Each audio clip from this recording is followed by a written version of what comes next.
in the program is that ships that are almost doing the same work as a bridge or a tunnel are not qualified as infrastructure.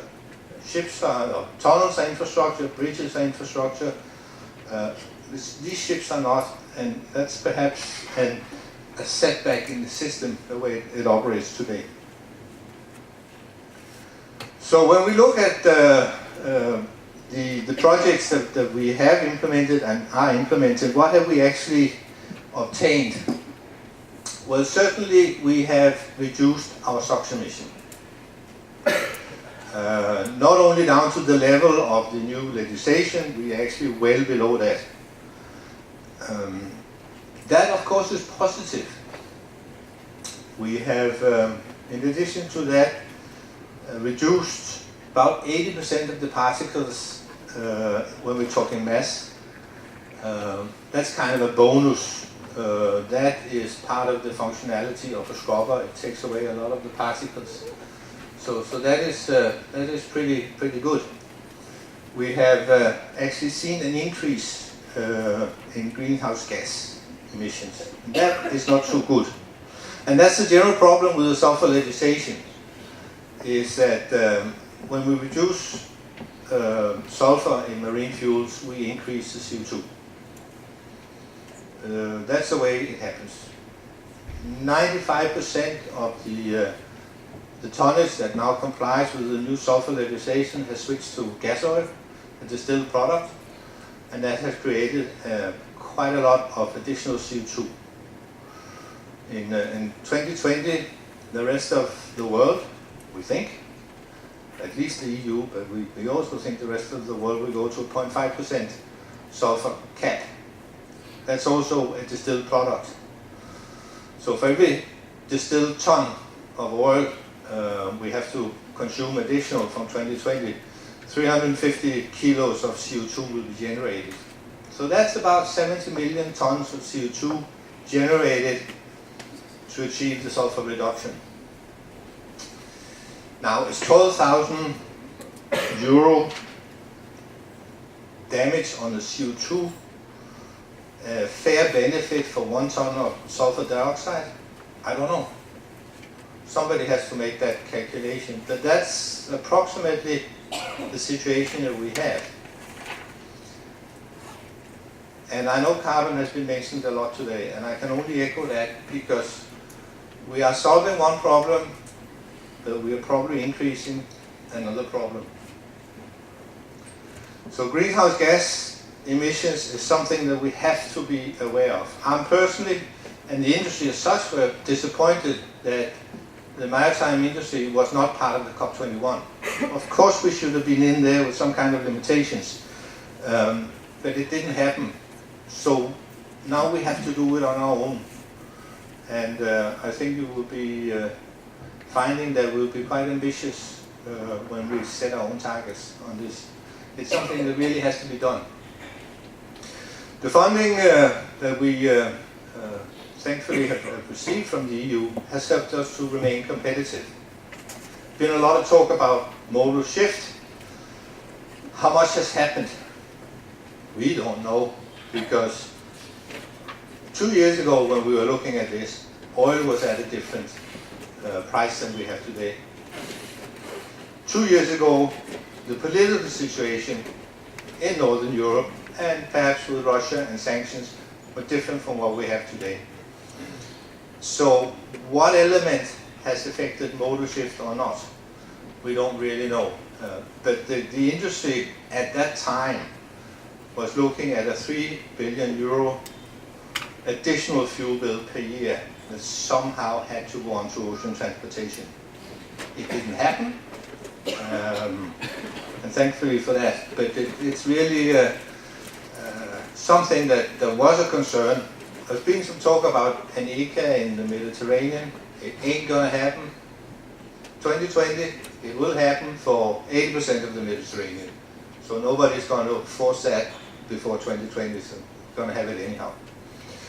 The important thing is here, can we really measure the benefits we get out of these investments? our own as a company, that of society that helps us with these investments. Have we got a baseline? And often we don't. And that, of course, is a big setback when we kind of evaluate whether we're doing the right thing. Today, at least in the last call, this is how we price projects within the motorways of the sea. And if it's a works, we're looking at 30% of a budget, a study or pilot 50%, a cohesion country maybe up to 85% of some kind of a financial budget. But what we're talking about is environment, and money isn't environment. And that's what I think we have to try and change. Somehow put a figure on the environment. But you also have to understand real life. If you go into the boardroom and say, I have a fantastic thing we should invest in here, the payback is, internal rate of return is perhaps not so good, and the payback is some way into the next century. But it's fantastic on the environment. Will the board thumbs up, thumbs down? Or you go to the bank and say, Mr. Banker, I'd like to borrow $1 million. I can't pay you back, but it's good for the environment. Is it no problem? 1% is less in interest. That's not the way it works. So somehow we have to put money on environment if this has to work going forward. And that's something that I think that we should think about. That whenever there are public funds available, public funds that should support environmental decisions, we should work out a system whereby we put a figure on a ton of NOx, on a ton of particulate matter, on a ton of SOx. And whenever we apply for funding, not only do we have to put in a financial calculation, but we have to put in the pluses and minuses on the environmental impact, on all the elements of the environmental impact. And it's on that environmental impact, the calculation there, that we may or may not qualify for public funding. And only if we do it that way around will we get investments that are good for the environment. So that's my little suggestion on a thought process. So change the system so that we actually pay based on the environmental implications and not really based on the financial budget. Thank you.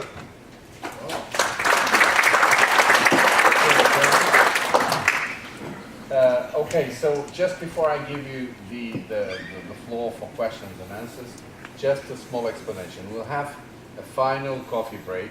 Sorry, for the coffee addicts, this will be the last one. So it's a final 10 minutes. And then we'll come back to listen to a presentation of the consortia that is preparing this detailed implementation plan, so that you meet them face to face and you understand a little bit what they are doing.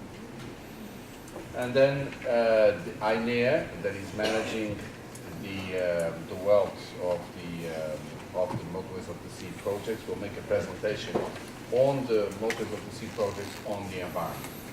And you will have the two influential guys directly dealing with it, Jarek Kotowski and Gianni Papantoniado, that will accompany us in these forums ever through. And then you'll have to put up with me for as long as Brian permits, because he himself will go to this. So, and we should be ready at 5 o'clock, so that we move to the Parliament. Those of you that would like to go to the Parliament for any reason, please let us know to see if you are registered. If you don't want to, if you have been there, fine with us. But we'll just need to know, because 5:15 we'll leave from here to the Parliament. Okay, where we'll have the session. So now coming back to this important issue that Paul just raised and the other speakers before him, I think we had a splendid presentation. Thank you very much.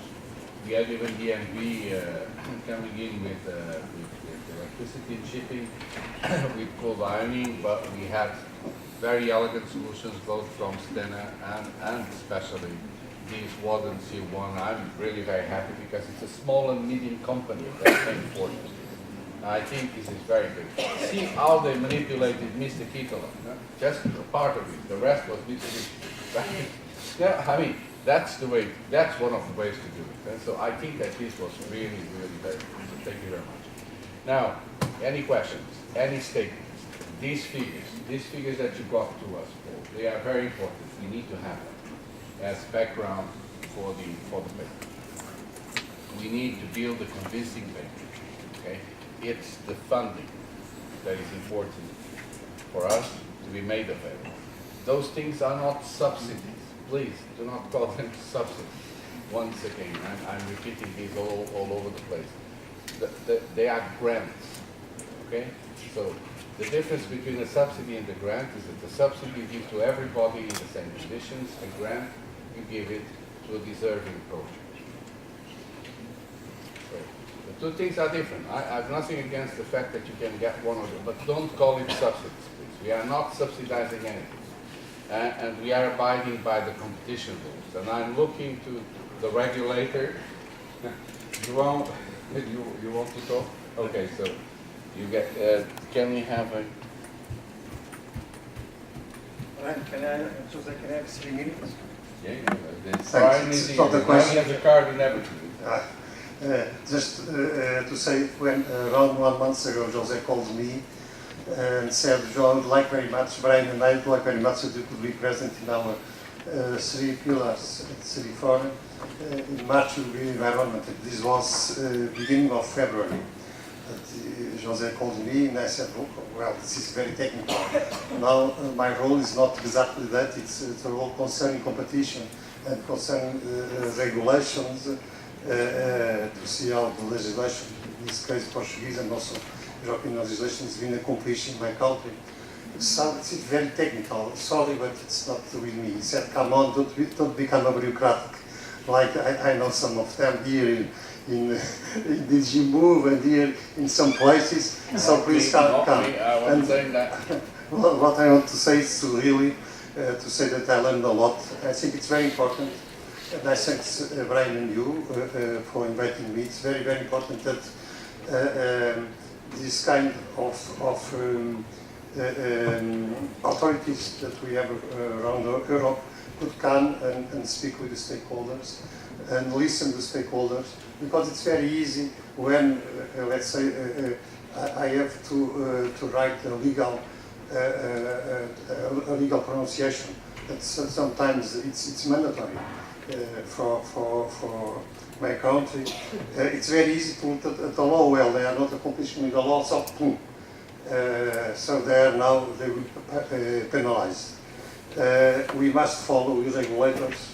We must follow the base of the legislation. That's what I have learned here. It's very important. So thank you very much for being here. I would like also to speak about 2 items. One is just to remember, like you have mentioned, just now to remember that according to the Foundation Treaty, so it's more or less articles 101 and between 101 and 110, if I remember. So there are 3 very important aspects that we must take into consideration. First of all, it's forbidden the cartelization, no to the cartels. It's forbidden the abuse of a dominant position, so no to dominant position. It's forbidden also state aids unless in special cases. Anyway, these authorizations, the Commission must authorize a certain member state to give state aid. So just to remember these 3 aspects, that it's they are very important. And, another item, just to finish, is just to say that, well, I must leave at 5 o'clock because tomorrow I have a meeting concerning the road operators there in Portugal, because, well, government has increased the prices of the fuel for the road transport, and they don't understand when the price of the fuel is decreasing. So probably we'll have severe problems there in Portuguese roads with the road transporters. But why not to consider, because what I see is an asymmetric, really asymmetric between some modes of transport in what concerns pollution. I think we should go for those ones that pollute more, that should pay. So, in order that we can have cross-financing between those ones that pollute more to others, like shipping, that, well, the pollution is not comparable with what we can see in the aviation and we can see in the road. Something that, so public funds are not very, we have not so many public funds, and so I think that we should go for the principle of polluter paying. Just that I would like to say. Thank you very much, Mr. O'Brien and José. Thank you very much. I think that coincides with also with the whole approach that environment should be one of the assets. So it's both the positive thing, you do something in favor of the environment, so you get a benefit, or if you pollute, you do something against the pay. So I think the two of it. So we'll be waiting for your contribution. Yes, sir.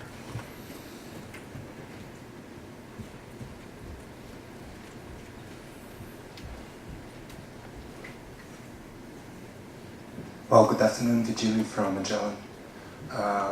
The representative of the regulatory authority from Portugal, in my view, just touched upon a point that is rather relevant. So the antitrust rules, 101, 102, and then 107 and 108 on state aid. Now, I think that, of course, there's been a call for public support to infrastructure development. As we are, or some of us are aware, in the Leipzig Hall judgment from the ECJ, there was since then the construction of infrastructures. Think about the terminal, for instance. Insofar as it is deemed to be an economic activity, then if the conditions of 107 are fulfilled, then state aid rules may apply. And I see that, of course, there is no clear guidance either on how or where the aid is compatible with internal market, for instance. I see that in April there's a forum on integration in the logistics chains, and in May traffic management.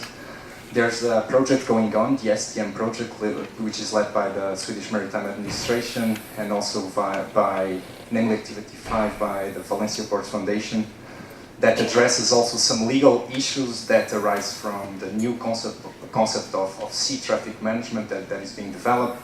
There are also legal issues as regards the integration in the logistic chains, and also as regards state aid and the lack of clear guidance, in my view, as regards the compatibility namely of the construction of infrastructures with the internal market. So this is indeed, in my view, something that I wonder whether it would make sense to have a look at this. Right, thank you very much. Well, we hope. So you want to get respectful, that's what I promised you, you get the lawyers. So we hope that we get a position from your side. If you have a suggestion to make for the coming forums, that we get a position from your side on the issues. We think it's a very relevant, important issue. It has been touched by several people, Ari Laos. It was touched also by other speakers in the morning, by the shippers. That is the issue. Competition is mode by mode, or is an integrated chain? Environmental impact, is it mode by mode, or is it global? So that's a new issue that we have to address, and thank you very much for your contribution, okay, both of you. So we are counting on something, please. Now you teased us, you have to deliver. So this is a verbal teaser, so now you have to deliver. Okay, anybody else? So if nobody else, oh, Lord Preston, please. This is a very important question, going past decades. Appreciate the way it was presented to us today.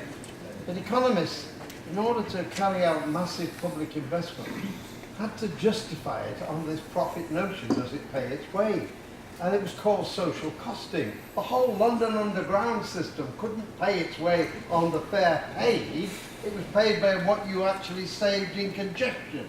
So we'd already begun in many major investments of taking into account costs the industry didn't be involved in, but were the essential total public cost. Now that means you've got to measure it in a way as proposed for us. What is the unit of measurement?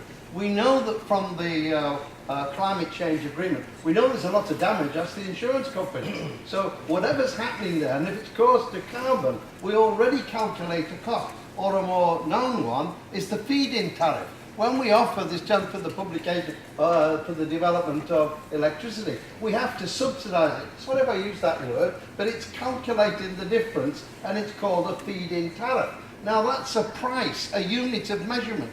And if we're going to work about, and I think it's absolutely right, to justify it in a way, then take into account what a kind of issue that is not in the commercial decision making, but it is to the community. And what the community this time has now said, that the cost and damage from climate change connected to carbon, there is a consequential effect. So how do we measure a unit of measure of carbon, if you like, and damage? And how do you measure that in the total things? Because what we are going to do, as in all things, is to judge proposals on some common ground. We haven't even started yet that real difficulty of beginning to define what the unit cost is of energy production. What is the, well, we know that pretty well, but the consequences that come from some of that we haven't. Now, I think on the financing, which is one of the sections in the paper here, is how do you find the monies to do that? Because whatever criteria you have, you'll never have enough money to meet all demands. So it's the prioritisation which is the critical factor, but we don't have enough information that feeds in these unit costs that come as a consequence of following a programme by carbon and connection to climate change or damage. So the economists need to work out, they did it decades ago by social costing. The London Underground was built on the basis, this is how much it would save us in congestion. So that's a calculation we make, the other cost. And I think what's being proposed today for us is absolutely right on. If you're going to do it and you want to simply decide it on profit and loss, it's too narrow a decision to make on that narrow basis. And we need to be working through how we fit the modern or climate costs as the social cost into the total picture. Thank you very much, Lord Prescott. So, you know, the team that will organize us with the referee, that will organize us a nice paper that will sort out the questions and give the answers that you all wanted to know. Julie, yes. It will come out now. So we have volunteers. Thank you. This gentleman from Magellan, João, Lord Prescott, Paul. Great. Just Eva? actually a comment or last question to the panel and the different presenters and maybe also the people in the audience. In the context of the European regulation, in the framework which is in place, because we have been discussing about no distortion of competition, no cartel, etc., etc. I would be quite interested to know what you think about the approach of Ecobonus, because ultimately, if we want to make, make transport more sustainable, shifting cargo from trucks to the ships seems to be quite a logical way to go for.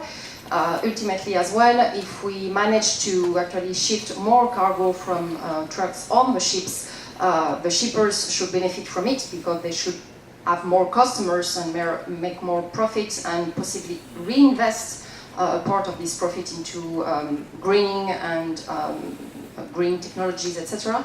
So I would be quite interested to know what you people think about this approach. Well, this is about the 25 million euros question. We have to say that Ecobonus was a system that started in Italy many years ago.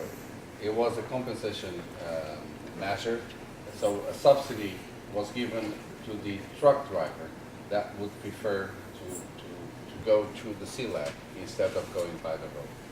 So the issue was not affecting, say, competition issues because you were giving it to the truck driver and not to the ship, not to the ship owner. The system was considered wrongly or rightly 2 years ago as a state aid and was discontinued. We tried, and the Motors of the Sea, several solutions. We have been in matching up with the Norwegians, trying to associate with the NOx forum in Norway, but it wasn't easy. But there is a project now that is trying to regain this. Well, I think that the project, and when I'm saying a project, I'm saying a study, should really build on many of the things that were raised today and provide some quantified answers. And so I'll vote to that, but you should do it as well. And the most important thing is that it doesn't reflect only one reality in the Mediterranean. That's what we managed to avoid. It should be a system that is widely accepted in Europe, so that no one is considered to be privileged in relation to Europe. So we have a lot of people here that would like to go boarding. We have a project that is ongoing. We will be happy, Julie, in working with you and providing you with a dynamic answer. Okay? So we can work together, get more people around, spread it, but get input from other parts of the sea in Europe, and we'll certainly support it. I'm quite sure that if Brian can push for a system where he can compensate shipping, because shipping performs better and has a smaller environmental impact, that's great. But the first thing that we need to do is to get the environmental assessment with parameters that are accepted by everyone as the parameters. Okay, so they must be European widely recognized, just to try and avoid what people were saying at the latest point in time, that this was just serving something. I think that we have a number of ship owners that have experienced this, and we are ready to support it. We are ready to support it, but on a more scientific, European-wide basis. But congratulations to Italy that developed totally alone this system. They were paying for everyone until such a moment that after 5 or 6 years, it just died. But it was a glorious death in the arena, like a gladiator. So, but it leaves a good memory. Can we call it now 10 minutes, really 10 minutes for coffee, last things, and then we come for the finishing session. I think the important thing is that you meet the consortia, you listen to what is going to be done, and especially INEA, and then you just have to put up with us for 10 minutes, the two of us, as sold as a bag.